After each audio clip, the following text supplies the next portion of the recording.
She founded Earth's Daughters magazine in Buffalo, New York, and runs May Apple Press, located in Woodstock, New York, where she resides. Judy's next book of poetry, Definitions, will be published by Fomite Press in May of this year. Eleanor Lerman, author of Satellite Street, writes, quote, "In this remarkable collection of definitions, Judith Kerman has created a poetic dictionary, a book of memories, and compendium of exquisitely worded images that help us understand how a woman sees the world around her. With both wit and artistry, each of Kerman's definitions begins with clear prose and slowly flows into the realm of poignant poetry. This is a wonderful and essential book," unquote. Judy's books, for anyone who would like to purchase them, are available directly from her, and the link will be in the chat. This evening, Judy will read from her book, Aleph Broken, Poems from My Diaspora. Welcome, Judy, and thank you so much for being with us this evening. Thank you, Roz. It's really fun, you know. I'm so kind of wrapped up in the promotion for the new book that this baby gets a little bit of neglected. So I'm glad to be able to share it. And Zach is going to put up the texts. So the page is going to split.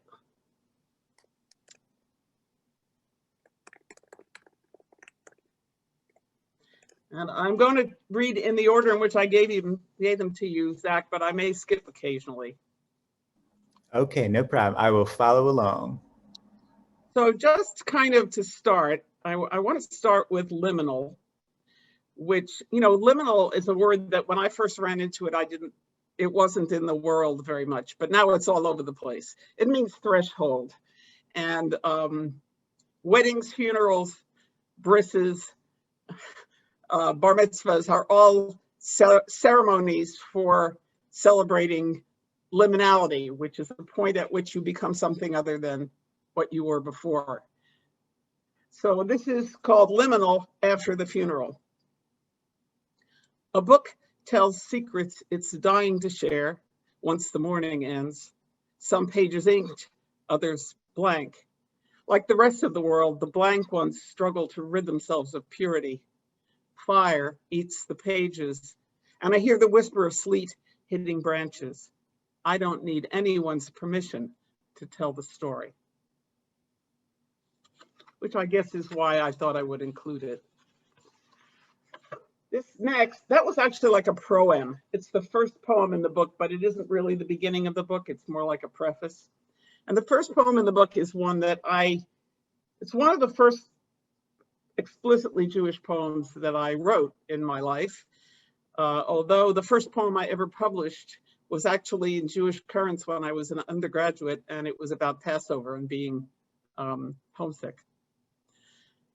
So this is called cholent, which is not a food that I think I've ever eaten, but one version of it shows up in the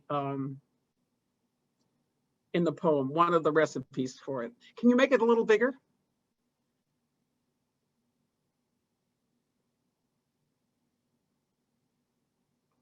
There we go. Yeah, I don't think I'm going to read Millefure, so. Okay, so cholent. The tradition is a stone building, windows filled with yellow light, black letters square and mysterious as granite.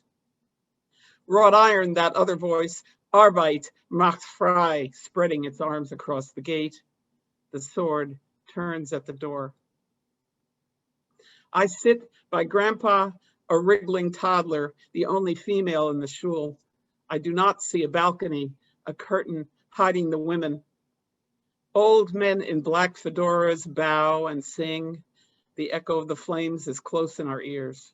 I do not know the names of Grandpa's brothers who died before I was born. Fridays, women in other houses rush about cleaning and cooking, heating the oven to keep the cholent hot. Meat and fruit, a stewing sweetness I've never tasted. My mother didn't stand, white cloth on her head, lighting candles. At Hanukkah, when I put the menorah in the window, I hear the glass breaking. Those who understand these images, those who don't. The books open the wrong way. Yellow light lies under the apple trees like honey. I was very surprised when the group I workshopped the book with thought I should start the book with that poem, because and they weren't mostly Jewish either, so it was kind of a surprise. And of course, the book has a glossary in the back for those who don't understand. Now, this next one, I want to read from Pictures at an Exhibition, Jake. The next one is a sort of argument I'm having with Mussorgsky. So those who love Pictures at an Exhibition, and I do, will remember Samuel Goldberg and Shmoily, which is one of the sections of Pictures at an Exhibition. From Pictures at an Exhibition. Two Jews argue on a street in Eastern Europe, late 19th century, soot and grit, stone buildings. Draft horses haul wagons along the cobbled streets.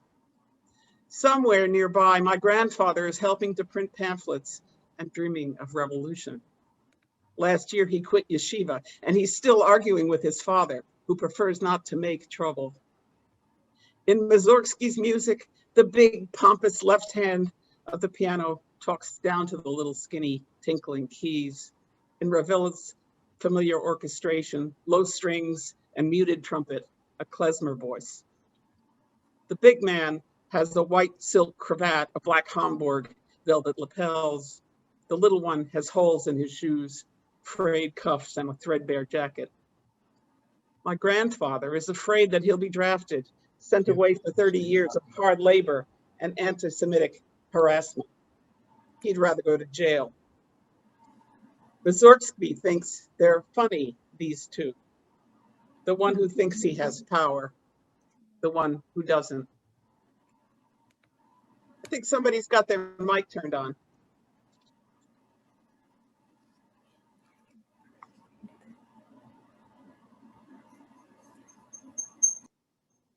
That's better. Thank you. I went to Germany, it's got to be 40 years ago, on a study tour. And I was kind of uncomfortable with how comfortable I felt. I liked the landscape. And this is the poem that came out of that. Snapshot is what it's called.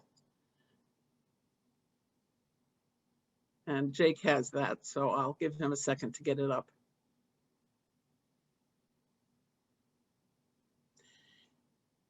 It's somewhere in Europe, Poland or Germany, you can tell by the buildings.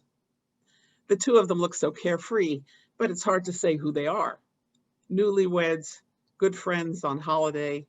The picture is blurry, as if floating underwater. I don't know if they were relatives of mine. But I feel drawn into that city square, the old buildings squatting stolid as burgomeisters, where people are hiding in cellars filled with fine old wines. My mouth waters at the memory of conditori with their chocolate-wrapped marzipan balls. In American, we have no equivalent to Gemütlichkeit, or the white sausages, tasty but slightly obscene, the white asparagus picked before the sun got to it. I do love chocolate-wrapped marzipan balls.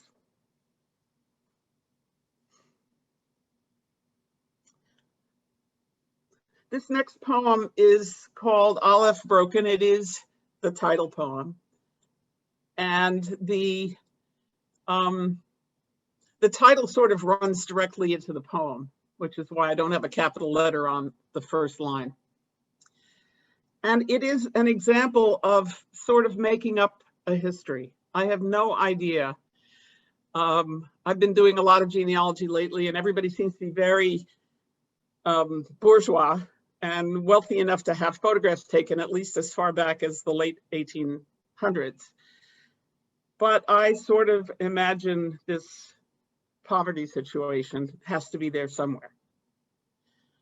Aleph, broken, slides from her warm soup into bitter air, breathes but does not cry, the start of a life without promises, the dirty floor where language will creep, but no one hears it.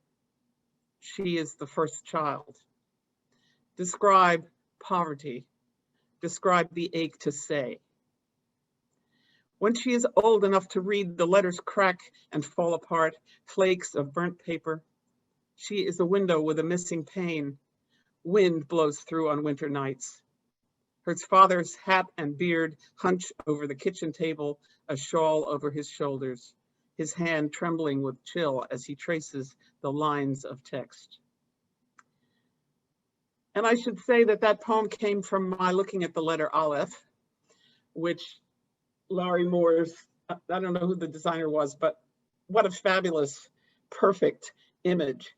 And if you had the book, you would see that in ghostly letters behind the Aleph is Yiddish cursive, which is actually from a photograph I took of my maternal grandparents' gravestones, which was written in cursive Yiddish.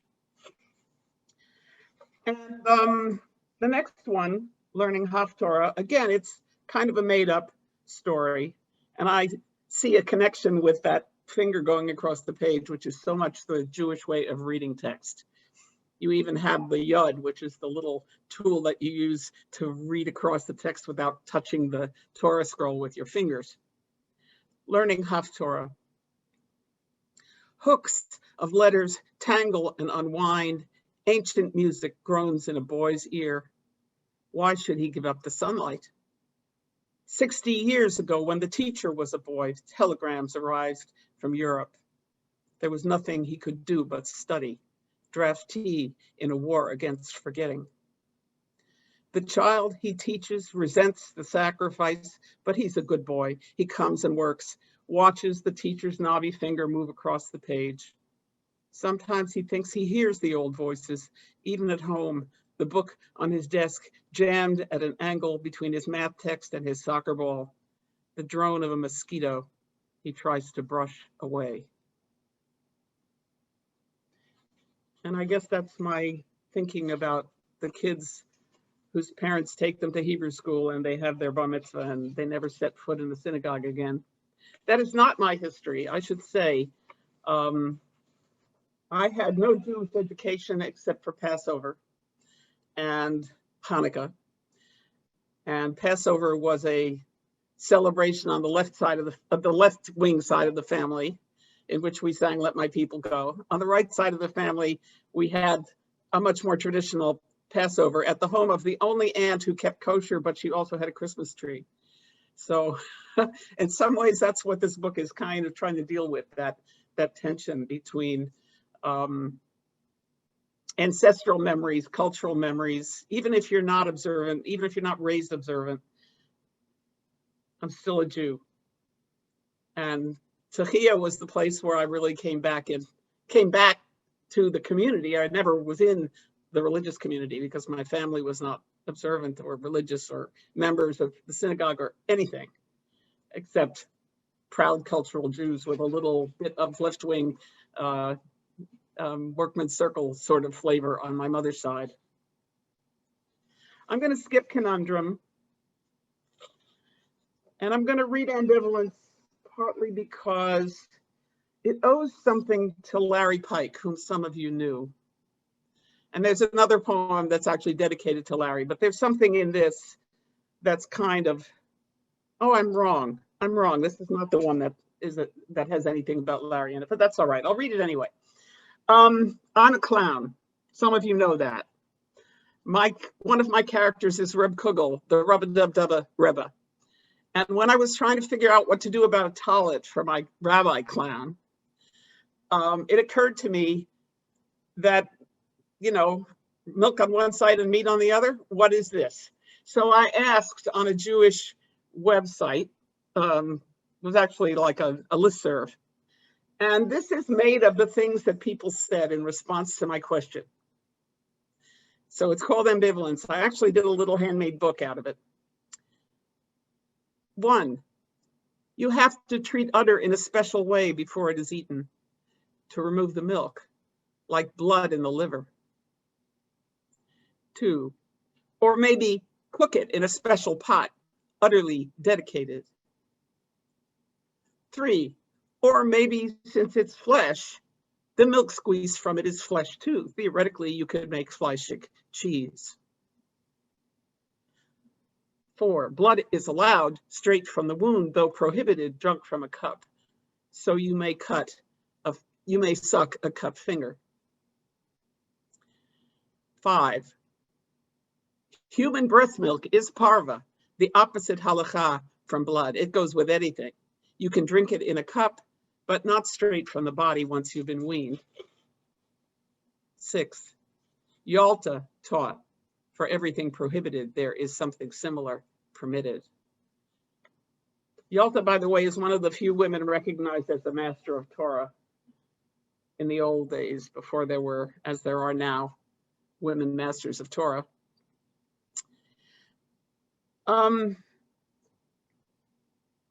This next poem is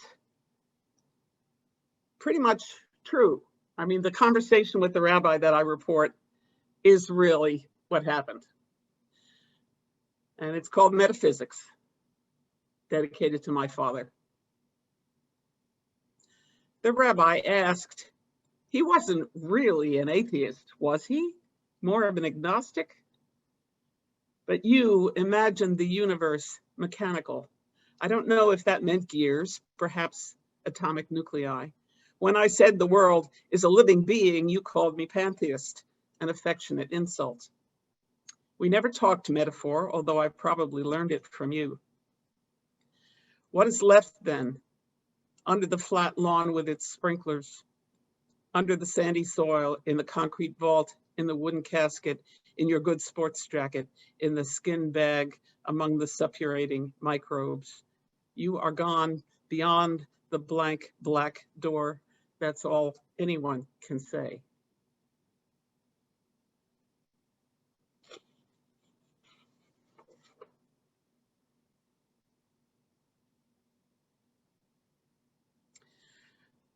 The next one came out of my visit to the Holocaust Museum near Detroit.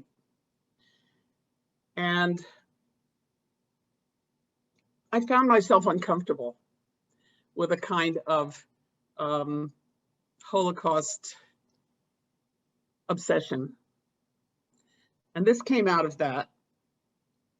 It's called At the Holocaust Museum.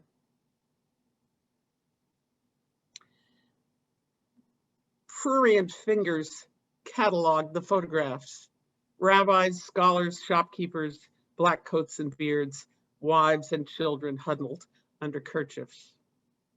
Among them, Polish peasants Jews still learn to hate, gypsies, homosexuals, communists, the Jews of the Enlightenment, men who argued in coffee houses, founded newspapers, resurrected Hebrew and imagined Zion as socialism, women who could read, who ran stores and raised literate children. Look at those photographs too. Double-breasted suits, cloche hats, their European children glowing in lace dresses before pastoral studio scrims. Grief keeps its memories in holes in the earth, tin boxes eaten by the acid soil. Humus and human, Adam va'adama. Warehouses full of hair, weighed, teeth counted, eyeglasses and valises, the feedstock of factories, apparatus of profit and loss. Talismans, photos of corpses, of piles of shoes. Today, the rabbis sponsor trips for teenagers. Go to Israel, they say. Learn Hebrew. It will answer all your questions. When I wrote that, I hadn't done all the cataloging of the family pictures that I've been doing recently. I actually finished putting everything in envelopes and, organizing everything, not completely, but much more. And we have those late 19th century photographs of my very middle-class looking ancestors that go back at least as far as my great-grandfather. And somehow that assimilated side, even in Kishinev, even in Romania, even in Pinsk, Poland, doesn't get the same kind of attention in the fantasy of the Holocaust. At least I don't think so. Maybe. Now, Ross mentioned my next book, which is called Definitions. And there were two publishers interested in publishing this book. One was Larry Moore, who's here. Hello, Larry, and thank you so much. And the other was a guy named Mark Estrin at Fomite Press in Vermont. He's part of Bread and Puppet Theater, for people who know what that is. But Larry was interested in editing me, and Mark wasn't. He thought it was fine the way it was, except that he said to me, if you're going to write about the dilemmas of being a Jew in the current times, you haven't talked about Israel. And he was sort of right. The one that I just read has a sideways mention of Israel, because the rabbi, not at Tehillah, but up in Saginaw, suggested to me that I ought to go to Israel, that it would answer my dilemmas. And I was amazed at the lack of understanding of what my dilemmas were in that.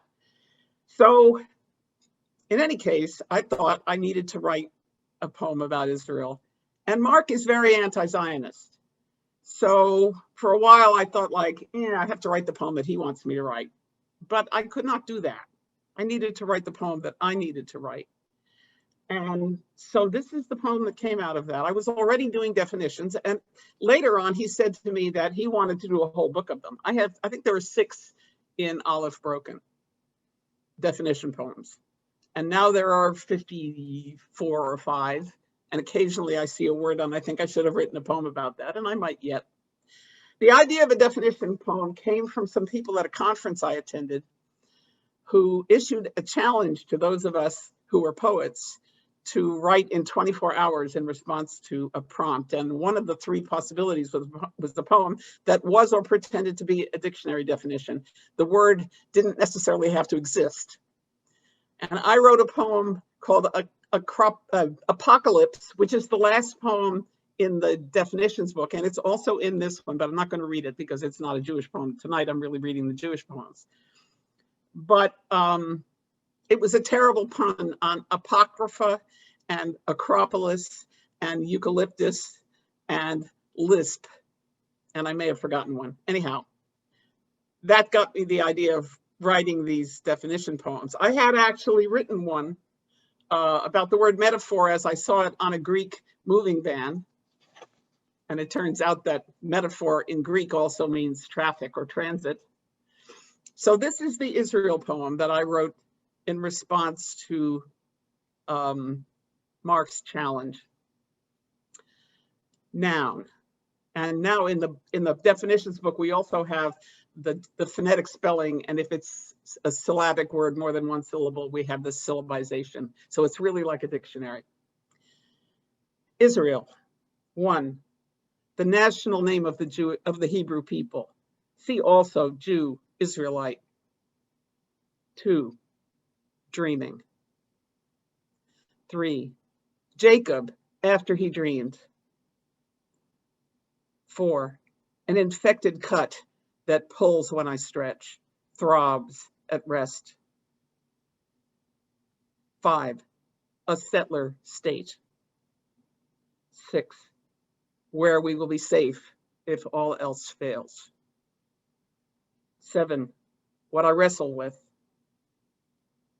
8, love and fear meeting on a desert road and making peace. 9, the land belongs to no one.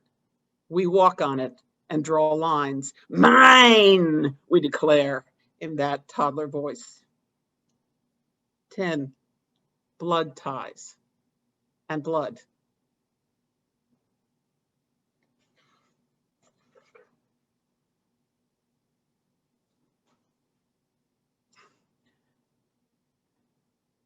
When I lived in Michigan, I couldn't get good bread. The part of Michigan I lived in, I would have to come down to Detroit to get a decent rye bread. And there was a kind of pumpernickel called Stumers that I grew up with. So I had a bread machine and I was trying to make pumpernickel. And this is kind of about pumpernickel. I mean, it is about pumpernickel.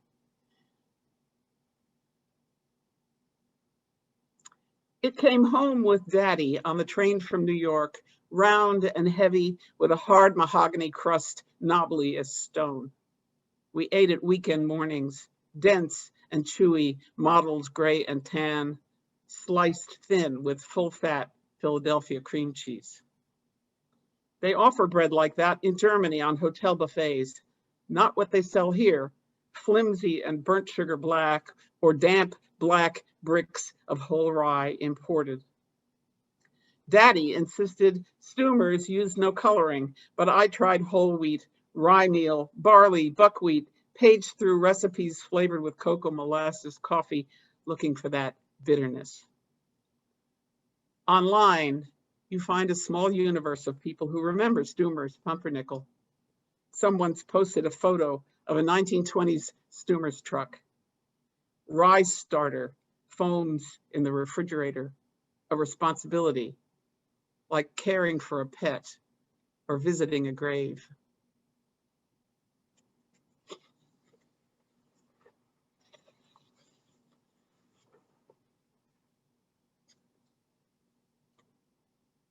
I think I want to skip the next one, Jake. Okay. Okay. So we will go on to Imagining Shabbat. I have a poem called Sukkot, which I'll probably read too. And I realized when I wrote this one and that one that people might think that I was observant. So I titled them Imagining rather than just Shabbat, because I want people to understand that it's time when you opened it. Okay, bye-bye. Somebody has their phone on. I mean, their mic on. So this is Imagining Shabbat. Flowing away, sand underfoot becomes hollow as the wave ebbs, takes away the ground under my feet. Here, for a while, it might stop. And of course, I'm thinking about time. And even when I wrote this, which was a long time ago, I was really aware of time.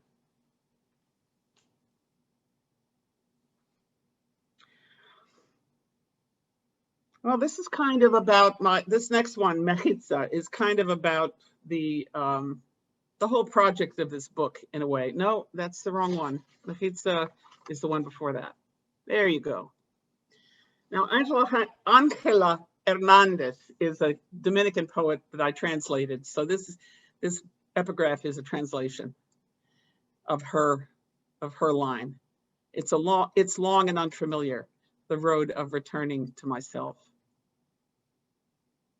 I work at making it real, asphalt with concrete curbs. Sometimes I imagine my great-grandparents standing by the side. His face is hidden by his black beard, hers is in shadow.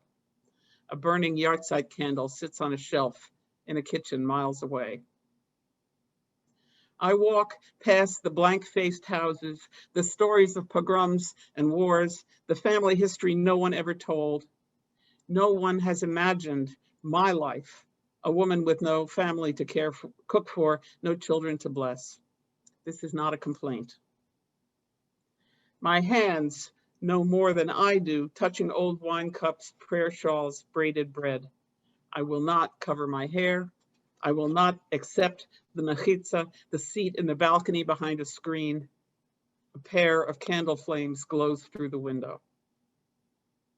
A little at a time, I begin to read the old language, though it is still an iron grate, a bricked up window. When I put my ear to the wall, I hear men's voices, a sobbing sound. That sense of Hebrew as wrought iron or brick is still one that I have. I can sort of read it, but not quite. And when it evaporates in front of me and I can't figure out how to pronounce something, that's when the brick wall happens. This next one, Heritage, is really kind of a true story in a way, but I made up my history and I made up her history. The only thing that's really true is the first 3 lines. Heritage. The first time I met her, she was marrying my cousin, but she said he was different. Sweet face and sugared condescension. She thinks she's beyond the dirty collars and mule dung of her people. I hide from her the one she would call a little Jew, my ancestor. He wanted justice. His passion reached above the stink of stairwells and leaky roofs, bean soup in the anteroom, gas lights glowing yellow in the dust of old books. He was an ordinary man, ashes in his pocket. He wanted to be chosen.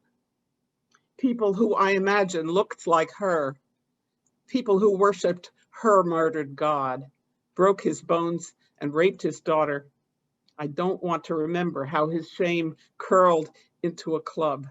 Better to burn the Torah than teach it to women.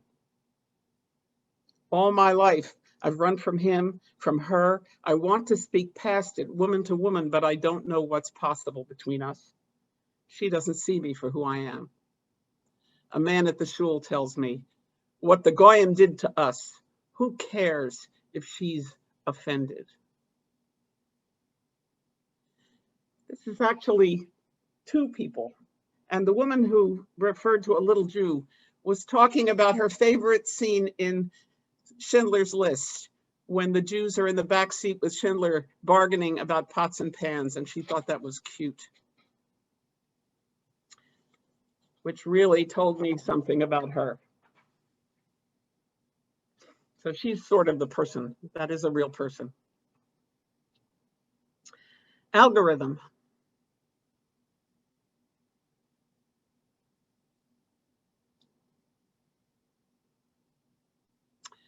We now know that there are no limits. Daniel Landis. Everything is permitted, even the end.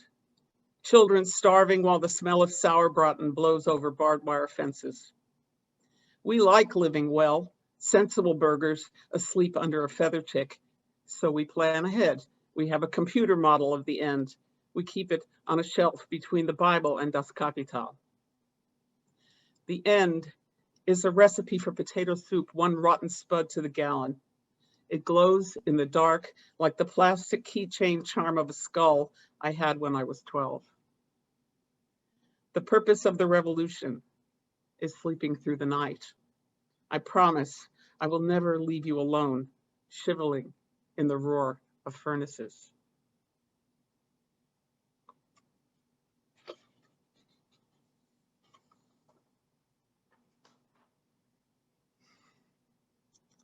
And this next one is the other imagining poem. It's Imagining Sukkot.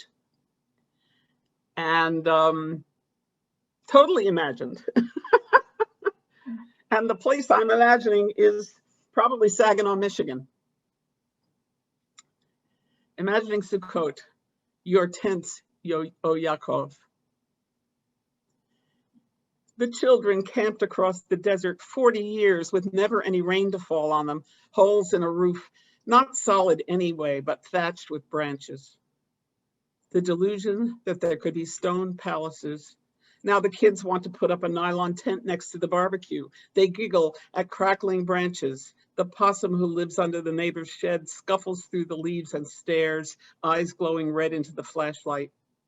Starlight gleams through gaps in the dark branches as suburbanites try to sleep on an air mattress on a pressure-treated deck in the backyard of a house.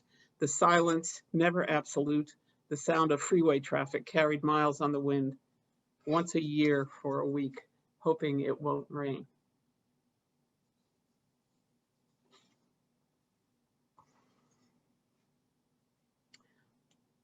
Now the next one is in fact something that happened. I had a mikveh when I was getting ready to be bat mitzvah when I was 50. My friend Jan was converting and she went down to Southfield. I don't remember the synagogue, but they had a mikveh.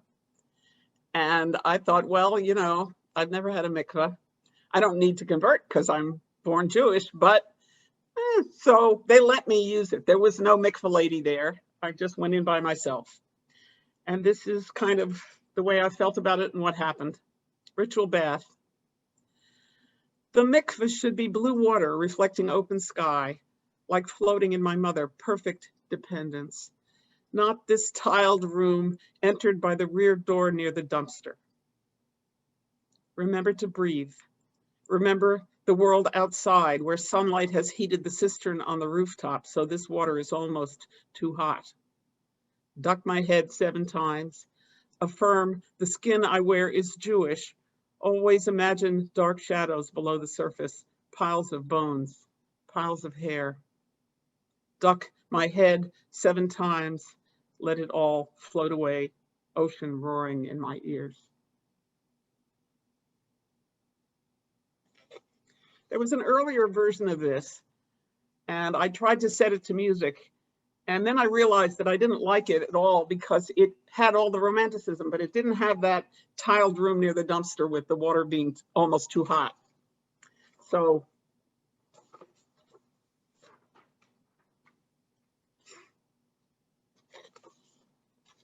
I'm going to skip the next 2.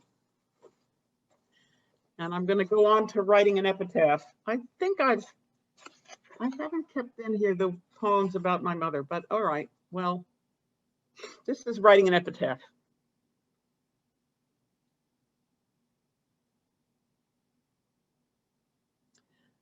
On stone, words have a different energy. Devoted husband and father, dear friend, never to be forgotten. His grave is still a turf rectangle, grass blades just turning green, and a small plastic nameplate. We walk among the graves reading. Granite, some of it already beginning to weather, bronze plaques. This is an interfaith garden, some family stones marked with both crosses and Magen Davids. Stones are flush to the ground so the lawn can be mowed. Only a few go on at length, like the love letter from a bereaved husband carved into a slab the size of a twin bed.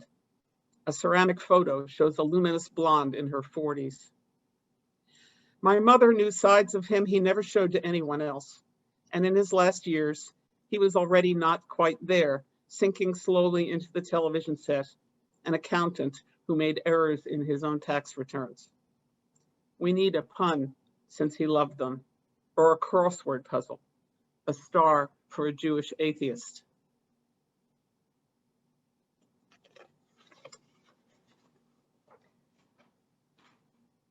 Now, this is the one I wrote thinking about Larry. There are 2. The other one's dedicated to him, but this is really thinking about him. And it's called Vessels. Carrying a bowl of hot soup across a wet tile floor, climbing a ladder with a storm window, dancing with someone new, thinking of a dying friend.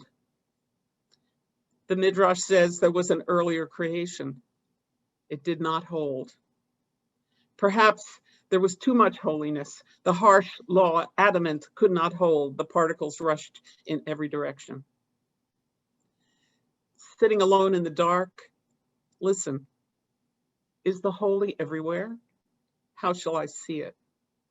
The Midrash says holy was everywhere, filling space and time. To make room for us, it withdrew. To make room for us.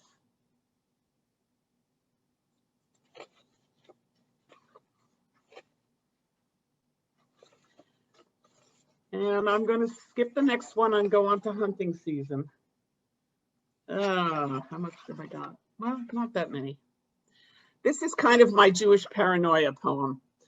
When I was in Saginaw, there was the discovery of a Christian identity preacher talking about how nice it would be to kill Jews. And he was working in a place about a mile from the Bay City synagogue. And then we had the Twin Towers, and somebody came to visit the synagogue and asked us if we were afraid in a different way. And I thought, no, we're not afraid in a different way. I've always been afraid. But then I realized that in a way I was lying, because when I was driving from Saginaw to Midland, for example, across open country, I really didn't think there would be snipers there. So this poem came out of that, trying to kind of think about that sort of way in which I don't think Jews are ever entirely free of feeling threatened, as we now know is entirely appropriate, unfortunately. Hunting season. Rain on the road, smeared light on the windshield, prickling tension of my shoulders, imagining a sniper. Spider cracked, windshield, blown tire, running off the shoulder. Imagining the sniper's malice, grinning to himself. No patch on his shoulder. He trained as a sniper, but this is recreation, just for himself. Blood rush, speeding heartbeat. I never used to imagine snipers. Never saw myself a target. Even now, my heartbeat runs steady, watching for deer at dusk, not a hunter, myself. But my car is a deadly weapon. Steady beat of windshield wipers, deer somewhere out there, a risk in the dark. Only these nights I imagine the red bead of the laser pinning me like a startled deer, the guy in camo crouching in the dark along the side of the road.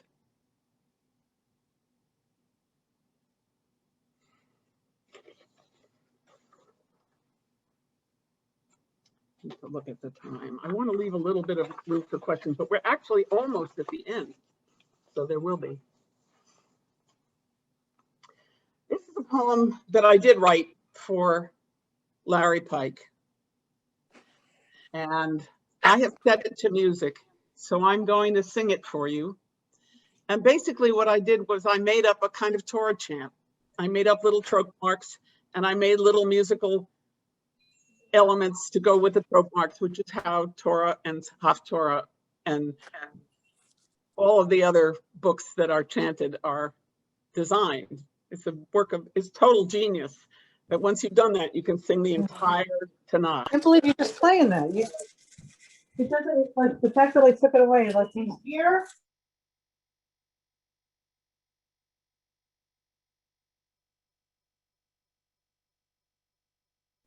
There we go. So this is Star-Nosed Mole. Afterward, God imagined a mole, snatch a dark fur, pale pollen flower of a nose, snuffling through the dirt. Imagined her passing through like the needle of a blind tailor turning hems by touch. Imagine the shovel claws scraping toward the knot of black roots, the ears deep in the skull, listening for small movements, the eyes no more than stitches in a shroud. Even now, all these years later, the light of her star gleams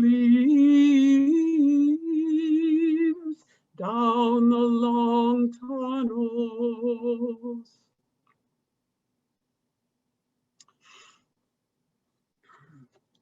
I don't know quite why I was thinking of Larry. The Star-Nosed Mole really does look like that, you know, but it is it's a kind of midrash. Well, I have two more. And one is a poem that I wasn't sure I would ever get to publish anywhere.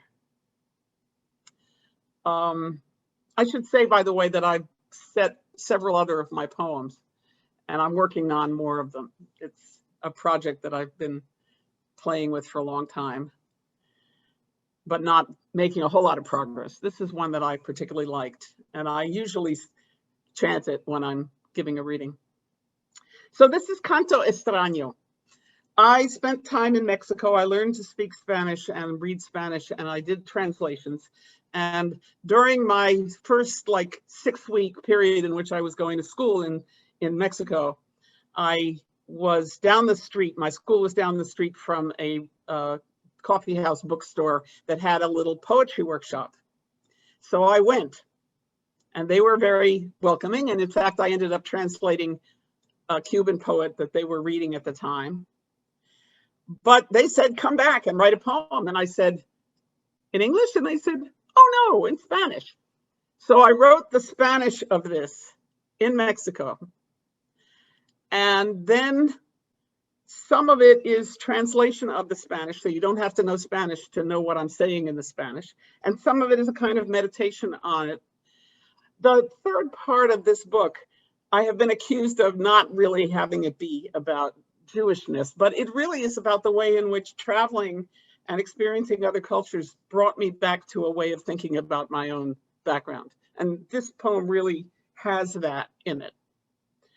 So first I want to say, Canto, of course, is a song. And extraño, the word extrañar in Spanish is a very strange word. It means to be foreign and it means to yearn.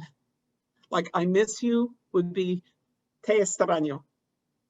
So I really loved that double meaning in the word, and that's what I really started with. Como ir, como hablar con esta voz extranjera, como cantar sobre el ruido de las calles.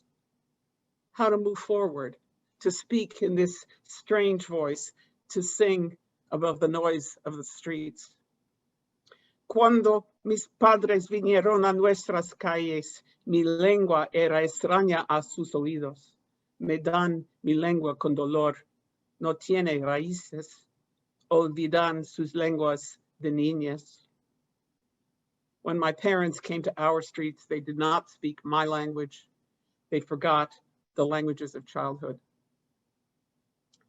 Cómo andar en las calles de piedras, con la gente, empresa y amor, con los niños hermosos, jugando bajo las mesas del mercado, con sus ojos negros. Y me siento extranjera. Mi canción me parece la voz extraña de forastera. Walking in the stone streets among the people, commerce and love, the beautiful children playing under the tables of the market, their dark eyes. I feel myself a foreigner. It sings to me through the fog of my incomprehension. Reading it even a little feels like a miracle. The voice of my first Spanish poem, the voice of a stranger, wanting to be invisible, a native, wanting it also in the US, far from this other America, so that I said to a friend that I pass. The Spanish burned the Aztec codices. Ojalá, say the Mexicans, Allah willing, a fragment of Moorish potsherd. In their faces, 500 years. In mine, only 2 generations. Burned tongues I never learned, the Yiddish of immigrant grandparents, the Hebrew of the prayer book, a barred iron gate, usable only for things I didn't want to say. They gave me my tongue with pain, the silence, if I forget thee, O Jerusalem. Aquí no se puede olvidar, la voz halla su raíz en las piedras. Here you cannot forget, the voice finds its roots in the stones. And my late friend Carol Novak published that, and I couldn't believe, I mean, I never thought I would find a home for it because I don't have a standing to write in Spanish, you know? So, last poem, and it is another one that's in the definitions book, Diaspora. So this is a definition, it is a noun. 1, a woman with a kerchief over her hair sits on a suitcase somewhere, going somewhere else. 2, distance, the idea of homecoming. Were we taken or did we go? 3, the smells of cooking hover in the stairwells, the roof leaks. 4, suburbia. 5, in each generation, scattered like dandelion fluff, the tiny parachute that takes the seed to a place where it might root. The dandelion has a deep taproot. It does not want to move again. 6, when we visit the old country, we carry phrase books and maps of the sacred places. 7, in the book Nomadic Furniture, everything folds up or is disposable. Armchairs made of corrugated cardboard, air mattresses. 8, mitzvah mobiles, backpacks, valises, tents, the movable sanctuary, the ark with its carrying poles. 9, don't buy too many books. Thank you. It was fun reading this. And I'm willing to stay late. If you guys are, I'm certainly open to taking questions.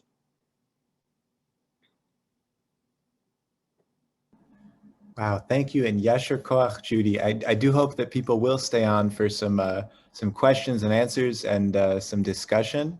And I just want to make a couple plugs before, because we do actually have some other kind of literary stuff coming down the pike. One is that for more congregational creativity, we invite you all, whether you're a Techia member, a Michigander, an expatriate or not, join us for Passover.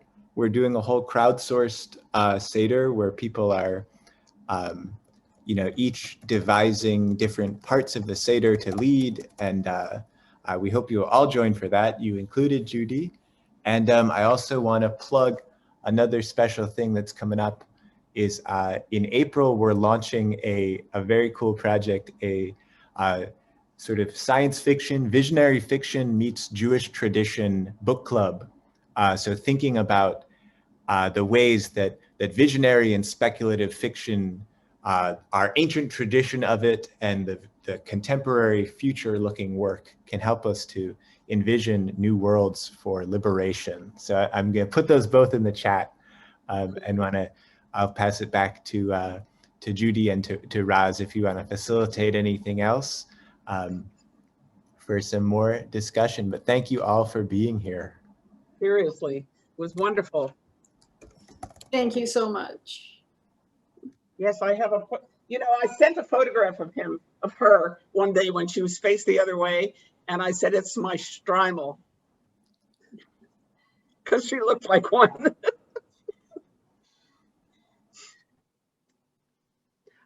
Jake, are you going to read Wandering Stars? I'm not sure. We're starting with a book called Octavia's Brood, which is a collection of short stories, sort of coming in the wake of Octavia Butler. And it's actually, I haven't read much science fiction myself, so some congregants are leading it, which I'm very excited about. Great.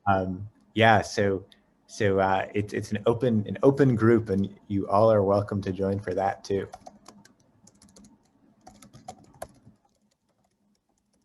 Great. Well, people could probably be allowed to unmute themselves, and then we can. As people are unmuting, I will start. First of all, thank you. Some of those have really made me thoughtful. I'm going to have to get the book because I want to read them again because I heard them and I want to think about certain lines and other lines. And I think you've done a very nice job of capturing the pattern that you did with the definitions, the diaspora and the other one. It's interesting. There's always one in there that just doesn't match. That's why I have to look at them again to see that and to make sure I understand them. But I kind of like the one that was, you're sitting there, is she coming or is she going?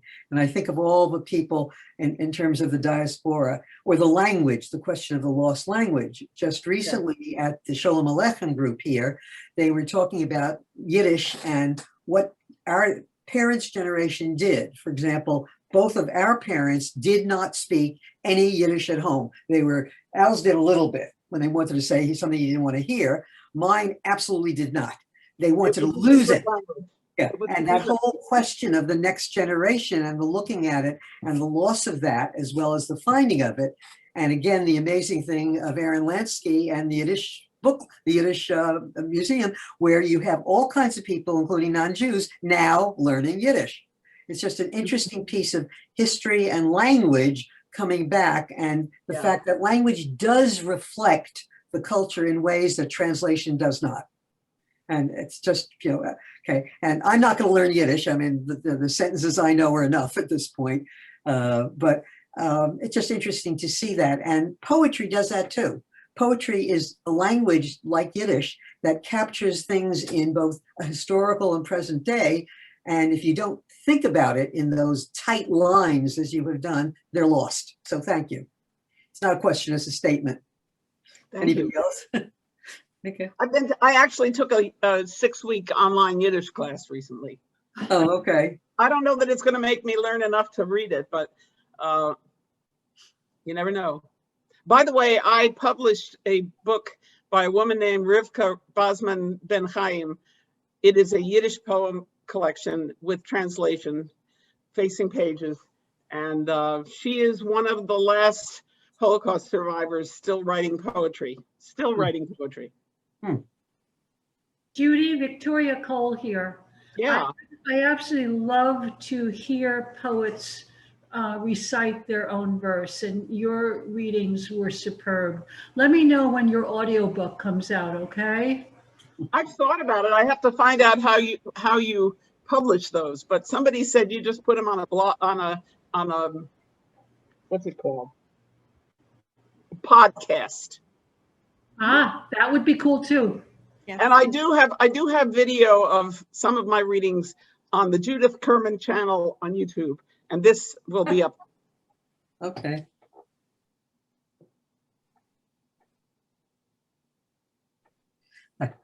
That's fun to hear, the Judith Kerman channel. What a modern way of thinking about it versus, those that could only do it in terms of the past to some extent. Judy, I hope that you have a chance to see the comments in the chat. I don't know how this will work. Well, I'll tell you, when we get the video, they also send a text file of all of the chat. So you can just send it to me, or Jake can send it to me. Are just wonderful, and obviously deservedly so. Your reading was just marvelous. I enjoyed all of it. And I'm wondering whether there are other questions or comments. There seem to be 23 people on, but I only see 13 on the screen right now. So if someone wants to pose a question or make a comment, please unmute yourself or indicate in the chat that you'd like to do so. Either way.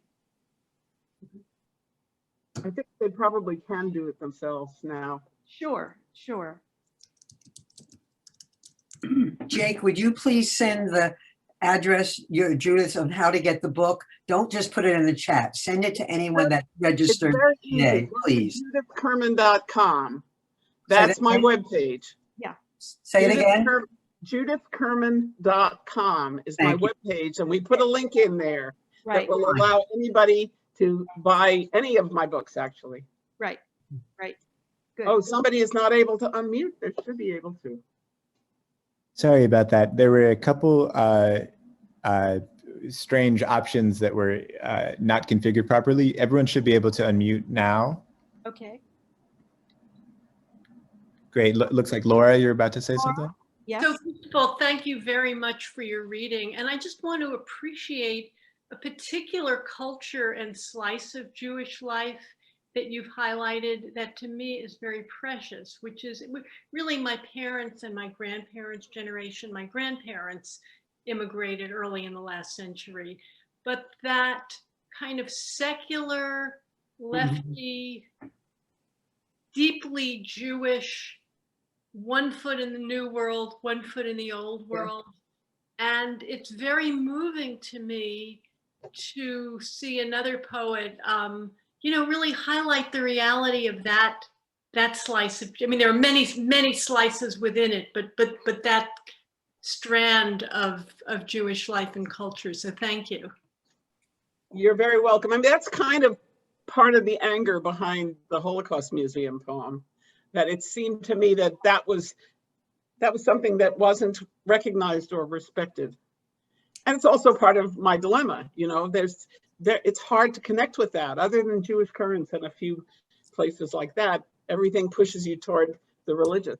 And Tehillah, of course, I mean, first time I came to Tehillah, which was on, I think it was on Yom Kippur, and Benji Ben Baruch was one of the people who said, you can be whatever, you know, you do it how you do it. That's what we do. And I'm absolutely a Reconstructionist, because figuring out what it is we are doing is the center of it. 80 to 85% who come to the Holocaust Museum are not Jewish.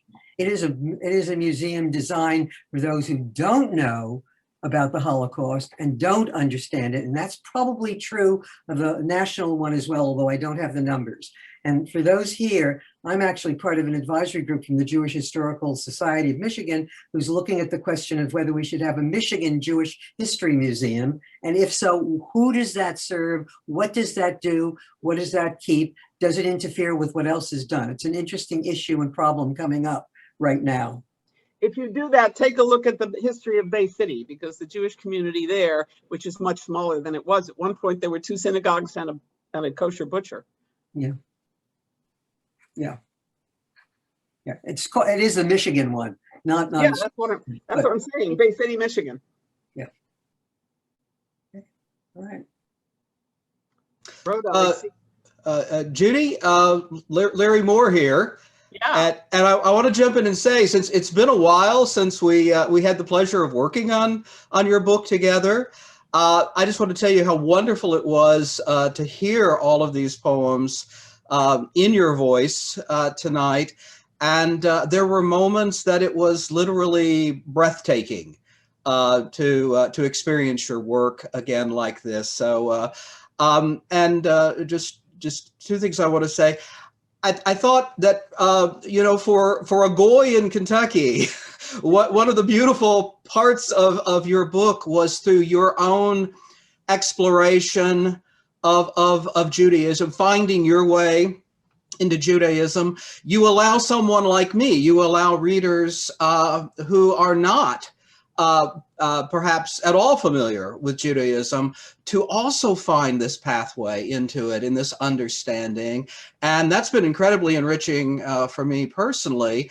And I think not accidentally, because of your book, I've had the pleasure of publishing a number of other Jewish authors, and to be able to kind of continue the work that you and I began of having this particular pathway. And I just want to add one other thing. You were talking about the cover, and I'll get in a plug. It was Laurie Ann Powers who designed your book and did that fabulous cover.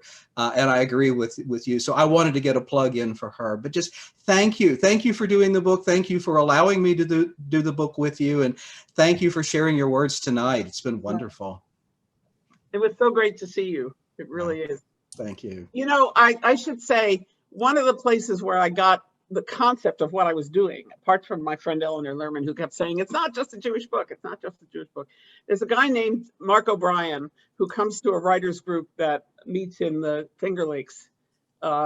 This year, of course, we were on Zoom.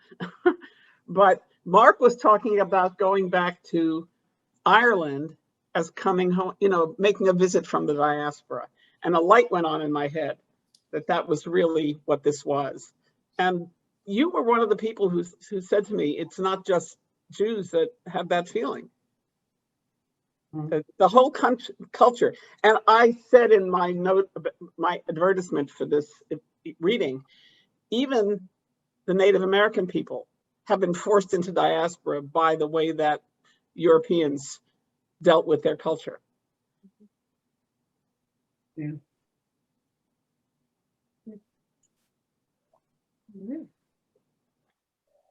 Other comments or questions? Where do we get the books? Aha. JudithKerman.com. If you go to that website, everything is there and you can get them there. Right. Right. There's a link in a couple of places, and that takes you to Mayapple Press website, actually, to a page that my guy made today. So you can buy them, just click on the button and it'll take it through PayPal and we'll mail it to you.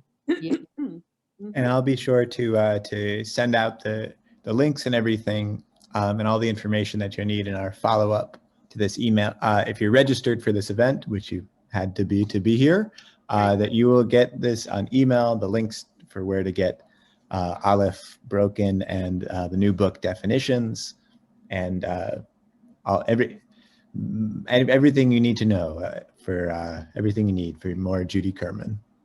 And I should say, we have a pre-publication price for definitions. It's coming out May 17th. Ah, good. The last crazy question, Judith, are you ever doing any being a clown anymore? Or is that a Oh, past yes. part of your life? Oh, yes. Reb Kugel did a Zoom presentation for the Jewish Day of Learning in Ulster County. And last year when we were still meeting in person, I was riding, I have to tell you this story because I'm not walking so well anymore. I was riding on a little mobility scooter and I made a donkey head for it and I called it Balaam's Tuchus.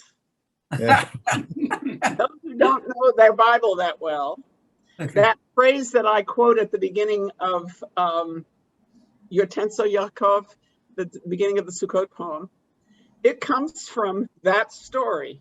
Balaam was a pagan sorcerer who was sent by his king to curse the Israelites. And he was riding down the road on his donkey when the donkey stopped and wouldn't move. And he beat the donkey.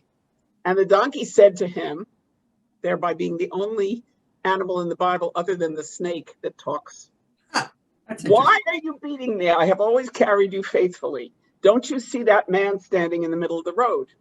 And Balaam looked, and there was an angel, a malach, messenger, who told him he could not curse the Israelites. He had to bless them. So he went on down the road, and he saw the encampment of the Israelites, and he said, "How beautiful are your tents, O Jacob, your habitations, O Israel." And that is what we say when we walk into the synagogue on a Shabbos morning. It was said by a pagan sorcerer, who obviously was a real prophet. Okay. So my donkey, which has got a head made out of paper mache and a milk container, and like a gallon jug, he's quite good. He's quite good. I'm very pleased with that little piece of work. That's how I presented Reb Kugel. Reb Kugel does a presentation on sacred clowning in Judaism, which is basically Purim and the wedding jester tradition. But it's all full of terrible, like, "Darling, have you had your Swiss cheese today? You know what I'm talking about? Yeah, everybody gives me this. What are you talking about? Swiss cheese is holy, dear, and you are what you eat." Judith, do you remember when we had the arguments and it was at a service about the udder and milk and flesh? And we ended up all looking, we said, so it was fun to see that poem because I can remember our discussion about it. Yeah, So it's kind of it's all quotes. That poem is made out of quotes from the online discussion, because, including the bad pun about utterly dedicated, Yeah. which also shows up in the definitions book, as it turns out. A different poem, but it's there. Okay. Well, thank you all for coming. It really was, it was fun. You know, sometimes when you read on Zoom, you don't feel like there's an audience because you can't see them, but I felt you. It was very nice. Yeah. There were about Thank you. 35 of us, in a sense, at the different times, Yep. in a sense, enjoying the sound and the singing when you decided to try to do that. You need Jake to help you get some music to go with that. Jake will give you some background guitar stuff to Well, go. you know, when I first wrote it, there is an electronic background for it. Oh, is But it? I have tried performing the settings that I've done with what I used to call soundscapes back when I wasn't calling myself a composer. And I don't want to deal with the tech, and I don't have a roadie. So basically, I do things a cappella. Okay. Maybe sometime you'll bring a donkey to Zoom. Maybe, maybe. Well, Judy, it was really wonderful to have you reading with us and sharing your work. Wonderful to connect, and just as you felt that that we were there with you, I know that we all felt that you were right here. Your energy really transmitted through the not only the words but also your voice, and it was just really a wonderful blessing to get to hear some of your work. So thank you, and we say Yasher Koach. May you be strengthened. May more power to you for this. Thank you so much. And congratulations on the book that is coming out soon in May, and Mazel Tov on that. Actually, We are so grateful to you for being with us this evening. It was a joy. yeah. You made Women's Day a Woman's Day, and that was a That's pleasure. right. That's right. There's a lot of stuff on the internet, but you kind of skim it and just toss that away. This made it meaningful. Thank you. Right. To Al too. Well, thank you for having me. See you, Nick. You know that, right? Welcome, and do join us at Tehillah events, Tehillah services, whatever you would like to do in the future. You're always welcome with us. Thanks. Be well. Thank you, Hey, everyone, everyone. Be well, everyone. and take care and have a good rest of the evening. I'm What? gonna make myself some dinner. Yeah. Thank you, Jake. Thank you, Judy. Yeah, some of us ate while we were watching you. That's why we had the pictures on.